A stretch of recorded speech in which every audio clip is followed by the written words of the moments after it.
আল্লাহ রাসূল সাল্লাল্লাহু আলাইহি ওয়াসাল্লাম দ্বিতীয় নম্বর উপদেশ দিচ্ছেন, মুআজ শুনে রেখো, ওয়ালা তাউক্কান্না ওয়ালিদাইকা, মুআজ শুনে রেখো, তুমি তোমার মাতা পিতার অবাধ্য তুমি হবে না।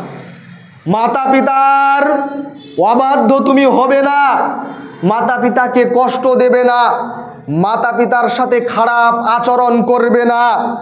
ইন আমারাকা আন তাখরুজা মিন আহলিকা ওয়া মালিকা, যদিও তোমাকে বলা হয় তুমি বাড়ি থেকে বাইর হয়ে যাও, যদিও তোমাকে বলা হয় তুমি তোমার সম্পদ তোমাকে আমি তেজ্য পুত্র করলাম, তোমাকে আমি আমার সম্পদ তোমাকে দেব না, যদিও তোমার মাতা পিতা তোমাকে বলে তুই বাড়ি থেকে বাইর হয়ে যাও, তোমাকে আমি আমার সম্পদের কানা করি তোমাকে দেব না, এত বড় কথা যদি তোমার পিতামাতা বলে, তারপরেও তুমি তোমার মাতা পিতার সাথে খারাপ ব্যবহার করো না। সুবহানাল্লাহ, চিন্তা করুন।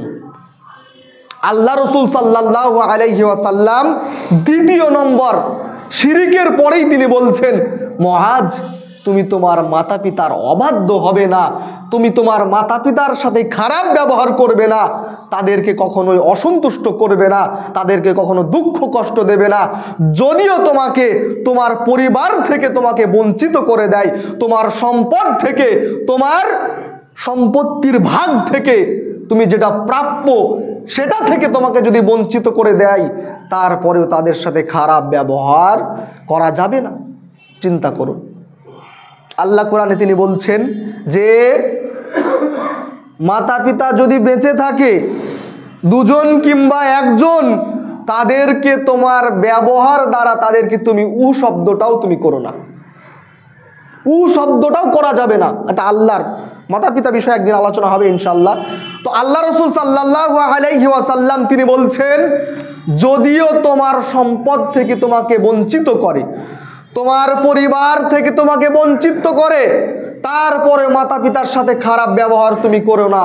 আজকে যে সমস্ত ব্যক্তিরা যাহারা মাতা পিতার সাথে খারাপ আচরণ আপনি আমি করছি, যে সমস্ত যুবক যুবতী, যে সমস্ত ছেলে মেয়ে মাতা পিতাকে গালাগালি দেয়, মাতা পিতাকে এমনকি মারধর পর্যন্ত মাতা পিতাকে করে, সেই সমস্ত ব্যক্তিরা কত বড় মহাপাপী, কত বড় অন্যায় জুলুম অত্যাচার করছে, কত বড় পাপের ভাগীদার তারা হচ্ছে, আপনি চিন্তা করুন।